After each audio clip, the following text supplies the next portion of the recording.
यह बड़ा ही मोटिवेशनल है, बड़ा ही ज्ञानवर्धक है। प्रिय दर्शकों, एक कबूतर ने बताया कौन सा मनुष्य जीवन भर गरीब रहता है और कौन सा मनुष्य धनवान होता है। प्रिय दर्शकों, अगर आपने एक बार यह कहानी समझ ली तो कभी गरीब नहीं रहोगे। कहानी शुरू करने से पहले अगर आप हमारे चैनल पर पहली बार आए हैं तो चैनल को सब्सक्राइब करें, बेल आइकन ऑन करें, अच्छे कमेंट किया करें ताकि हर आने वाले वीडियो का नोटिफिकेशन सबसे पहले आपको मिले और प्रिय दर्शकों आप उसका फायदा उठा सकें। तो शुरू करते हैं आज की यह प्यारी सी कहानी, यह प्यारा सा वीडियो। दर्शकों, प्राचीन समय की बात है। किसी जंगल में एक कबूतर और कबूतरी का जोड़ा रहा करता था। वह दोनों पति पत्नी एक दूसरे से बड़ा प्रेम करते थे। कबूतर और कबूतरी अक्सर ज्ञान चर्चा किया करते थे। कबूतर कई ज्ञान की बातें अपनी पत्नी कबूतरी को बताया करता था। दर्शकों, एक दिन की बात है। कबूतरी अपने पति कबूतर से कहती है कि पिया जी, मनुष्य गरीब क्यों रहता है? संसार में ऐसा कौन सा मनुष्य है जिसे भगवान गरीब बनाते हैं और कौन सा मनुष्य धनवान होता है? तब कबूतर कहता है कि प्रिय, इस विषय में मैं तुम्हें एक कहानी सुनाता हूँ। एक कहानी के माध्यम से मैं तुम्हें इस प्रश्न का उत्तर देता हूँ। दर्शकों, कबूतर अपनी कहानी प्रारंभ करता है। कबूतर कहता है कि प्रिय, एक समय की बात है। भगवान महादेव और माता पार्वती कैलाश पर्वत पर बैठकर वार्तालाप कर रहे थे। तभी माता पार्वती भगवान महादेव से कहती है कि हे महादेव, क्या आप जानते हैं हमारे भक्त बड़े ही अच्छे हैं, बड़े ही संस्कारी हैं और बड़े ही गुणी हैं। आपके जो भक्त हैं उनसे अच्छे हमारे भक्त हैं और हमारे भक्त सबका आदर सम्मान करते हैं, सबका ध्यान रखते हैं। दर्शकों, महादेव कहते हैं कि हे पार्वती, आपके भक्तों से अच्छे हमारे भक्त हैं। हमारे भक्त हर भूखे को खाना खिलाते हैं, किसी को तकलीफ में नहीं देख सकते। हमारे भक्त ज्यादा अच्छे हैं। प्रिय दर्शकों, इस प्रकार महादेव और माता पार्वती के बीच में बहस छिड़ जाती है। तब कुछ देर बाद बहस करते करते महादेव कहते हैं कि हे पार्वती, इस प्रकार हम दोनों बहस करेंगे, लड़ाई झगड़ा करेंगे। इससे अच्छा है कि हम खुद अपने भक्तों की परीक्षा ले लेते हैं। धरती लोक पर चलकर देखते हैं कि किसके भक्त ज्यादा अच्छे हैं। माता पार्वती कहती है कि अवश्य महादेव, मैं भी अपने भक्तों की परीक्षा लेने के लिए तैयार हूँ। मैं भी आपको बता दूंगी कि मेरे भक्त कितने अच्छे हैं, कितने संस्कारी हैं और कितने ज्ञानी हैं। दर्शकों, अब तो महादेव और माता पार्वती धरती लोक के लिए प्रस्थान करते हैं। धरती लोक पर आने के बाद भगवान महादेव और माता पार्वती अपना रूप बदलते हैं और रूप बदलकर वह दोनों एक गरीब और लाचार वृद्ध पति पत्नी का रूप धारण करते हैं। भगवान महादेव और माता पार्वती दोनों ही बहुत ही गरीब दंपति का रूप धारण करते हैं। भगवान महादेव एक फटे पुराने कपड़े पहने हुए वृद्ध व्यक्ति का रूप धारण करते हैं और माता पार्वती उनकी पत्नी के रूप में फटी हुई साड़ी और गंदे वस्त्र पहनी हुई एक बूढ़ी माई का रूप धारण करती हैं। अब इस प्रकार बूढ़े पति पत्नी का रूप धारण करके भगवान महादेव और पार्वती आगे बढ़ते हैं। तब पार्वती कहती है कि महादेव, पहले हम मेरे भक्त की परीक्षा लेंगे। पहले आपको मैं अपने भक्त से मिलाती हूँ। तब महादेव कहते हैं कि बताइए पार्वती, आपका भक्त कहाँ है? तब पार्वती कहती है कि प्रभु, इस नगर के राजा मेरे बहुत बड़े भक्त हैं। चलिए सबसे पहले हम उनसे मिलते हैं। दर्शकों, अब तो महादेव और माता पार्वती उस नगर के राजा के महल के लिए निकल पड़ते हैं। दर्शकों, उस नगर का राजा माता पार्वती का बहुत ही बड़ा भक्त था। वह हर रोज मंदिर जाकर और माता पार्वती की पूजा किया करता था। कुछ देर चलने के बाद महादेव और माता पार्वती राजा के महल के पास पहुंच जाते हैं। जब वह महल के द्वार पर पहुंचते हैं तो एक पहरेदार आकर उन्हें रोक लेता है और कहता है कि अंदर कहां चले जा रहे हो, भिखारियों को अंदर जाने की अनुमति नहीं है। तब माता पार्वती कहती है कि हे पहरेदार, तुम अंदर जाकर राजा साहब को बता दो कि 2 गरीब वृद्ध दंपति आए हैं और वह महाराज से मिलना चाहते हैं। दर्शकों, फिर सैनिक राजा को बताने के लिए अंदर जाता है और महल में जाकर वह राजा से कहता है कि राजा साहब 2 गरीब पति पत्नी आए हैं और वह आपसे मिलना चाहते हैं। तब राजा कहता है कि सैनिक, वह दोनों कैसे दिखते हैं और किस हालत में आए हैं? तब वह पहरेदार बताता है कि महाराज, वह दोनों ही वृद्ध अवस्था में है और बहुत ही फटे पुराने कपड़े पहने हैं। उनकी हालत बहुत ही बेकार है। तब राजा कहता है कि तुम उन्हें वापस भेज दो और जाकर उनसे कहना कि महाराज अभी दूसरे कार्य में व्यस्त हैं। दर्शकों, वह पहरेदार वापस द्वार पर आता है और आकर महादेव और पार्वती से कहता है कि महाराज अभी आपसे नहीं मिल सकते, वह दूसरे काम में व्यस्त हैं। तब पार्वती कहती है कि अरे पहरेदार, तुम राजा से जाकर कहना कि स्वयं माता पार्वती और भगवान भोलेनाथ उनसे मिलने आए हैं। प्रिय दर्शकों, माता पार्वती की ऐसी बातें सुनकर वह पहरेदार जोर जोर से हंसने लगता है और कहता है कि अरे बूढ़ी माँ, यह कैसी बातें कर रही हो? अगर भगवान महादेव और माता पार्वती इस हालत में हैं, तो सोचो संसार में मनुष्य की क्या हालत होगी। सवेरे सवेरे हंसी मजाक मत करो और यहाँ से जाओ, हमारे राजा साहब आपसे नहीं मिल सकते। तब महादेव कहते हैं कि हे पार्वती, हमने देख लिया कि तुम्हारे भक्त कैसे हैं। आपका भक्त तो लाचार, गरीब और बूढ़े मनुष्यों से मिलना भी नहीं चाहता है। अगर अब हम कुछ देर और यहाँ रुके तो यह पहरेदार हमें धक्के मार के भगा देगा। इससे अच्छा है कि हम यहाँ से चलते हैं। दर्शकों, माता पार्वती और भगवान महादेव उदास होकर और वहाँ से लौट जाते हैं।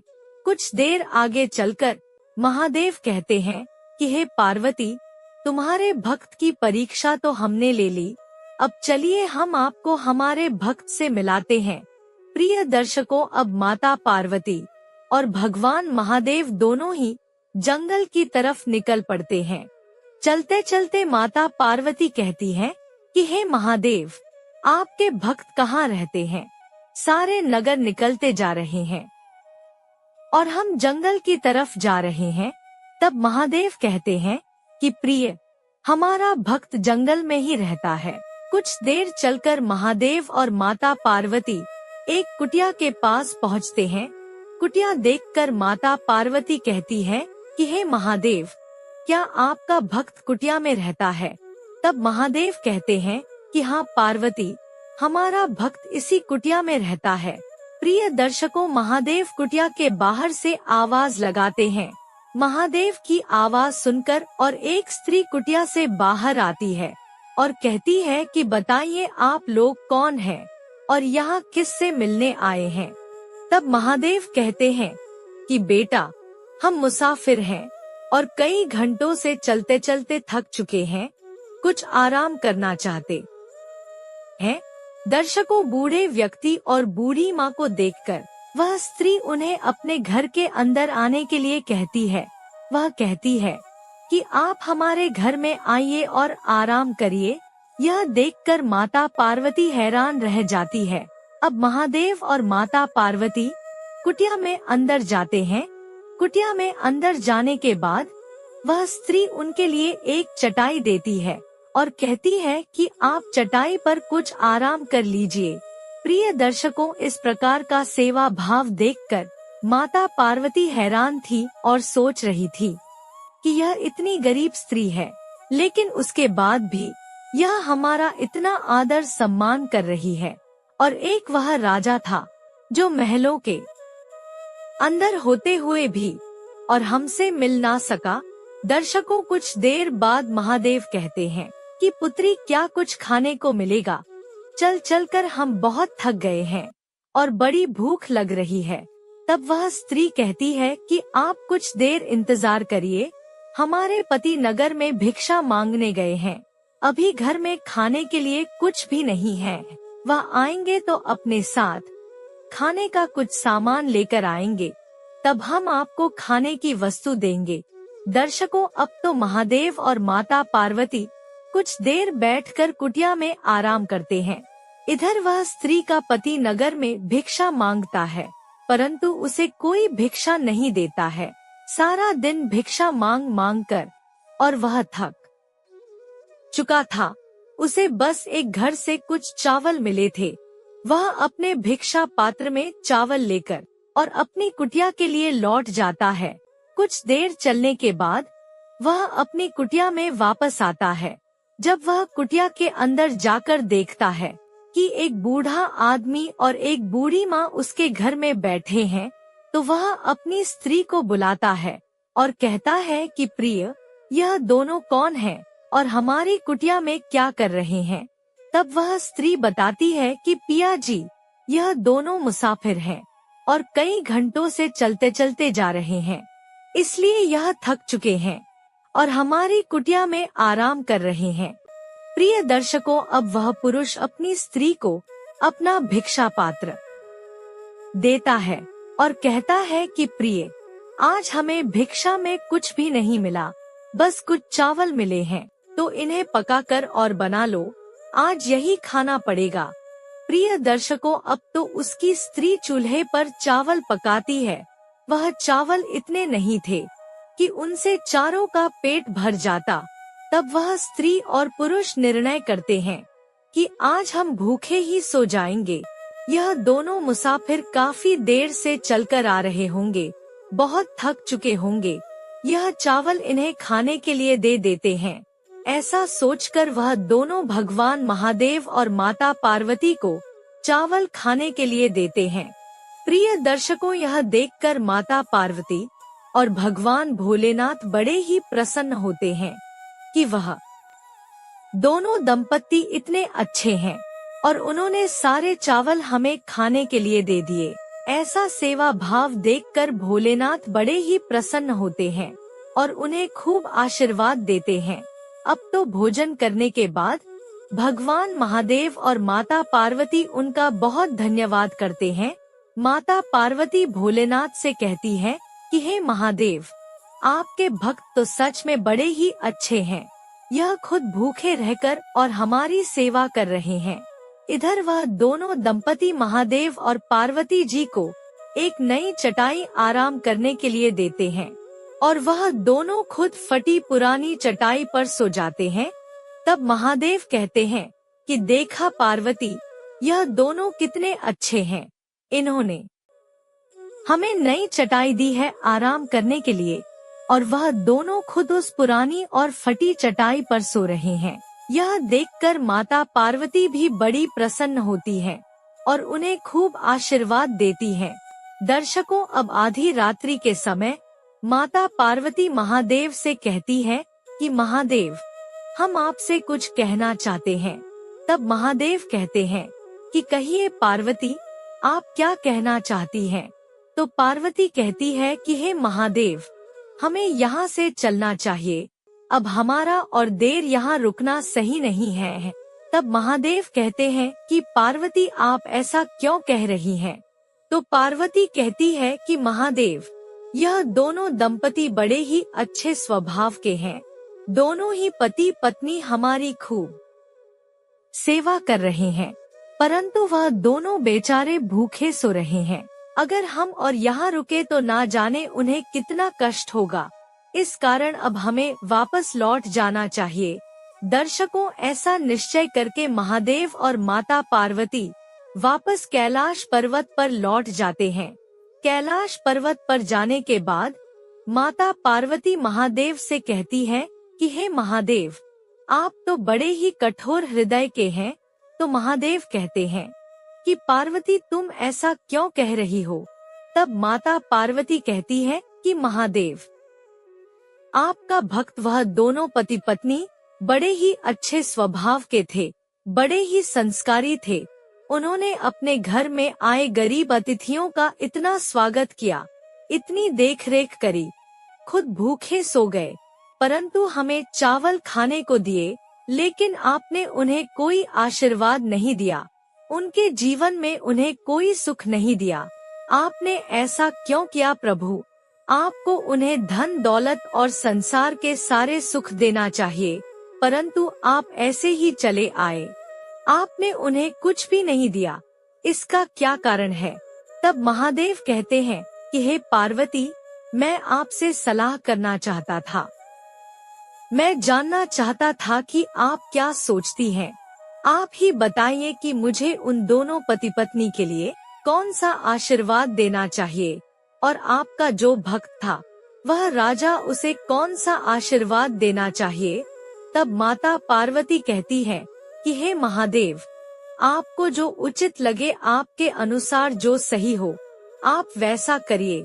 प्रिय दर्शकों, अब तो महादेव क्या करते हैं कि वह जो राजा था, उसकी सारी धन दौलत, उसका महल, उसके सारे ऐसो आराम, वह सब उन दोनों गरीब पति पत्नी को दे देते हैं। सारी सुख सुविधा, सारी धन दौलत गरीब दंपति को दे देते हैं।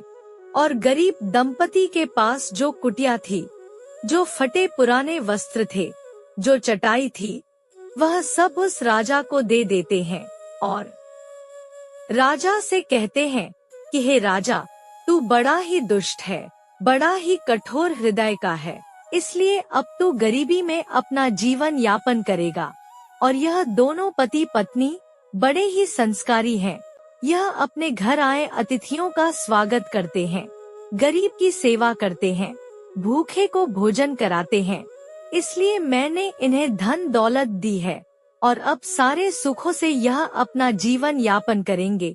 दर्शकों, महादेव आगे कहते हैं कि हे पार्वती, मनुष्य के कर्म उसे गरीब और धनवान बनाते हैं। अगर मनुष्य के हृदय में दया भाव नहीं है, दूसरों की सेवा करने की इच्छा नहीं है, तो वह गरीब रहता है। अगर वह अपने घर पर आए अतिथियों का स्वागत नहीं करता है, तो वह गरीब रहता है। यही कारण है मनुष्य के गरीब रहने का। दूसरी ओर जो मनुष्य अपने घर आया अतिथियों का स्वागत करता है, उनका आदर सम्मान करता है, गरीब की सेवा करता है, भूखे को भोजन कराता है, उसके पास धन दौलत की कभी कमी नहीं होती, उसे संसार का हर सुख मिलता है। वह अपना सारा जीवन बड़े ही सुख शांति से यापन करता है। सारा खेल मनुष्य के मन का है। अगर मनुष्य का मन साफ है, दूसरों की सेवा करने के लिए तैयार है, तो वह कभी गरीब नहीं रह सकता। परंतु अगर मनुष्य घमंड करता है, अपनी धन दौलत के नशे में चूर रहता है और गरीबों को दुख देता है, भूखे को भोजन नहीं कराता है, तो हम उसे गरीब बना देते हैं। मनुष्य को अधिक धन इसलिए दिया जाता है ताकि वह गरीबों की सेवा करे, जीव जंतुओं का ध्यान रखे। दर्शकों, इतनी कहानी वह कबूतर अपनी पत्नी कबूतरी को सुनाता है और कबूतरी को यह कहानी बड़ी पसंद आती है। तो प्रिय दर्शकों, हमारी आज की यह कहानी यहाँ समाप्त होती है। हम उम्मीद करते हैं कि आपको हमारी आज की यह कहानी पसंद आई होगी और आप इससे ढेर सारी प्रेरणाएं लेंगे। मिलते हैं अगली ज्ञान चर्चा के साथ अगले वीडियो में। तब तक के लिए नमस्कार, धन्यवाद।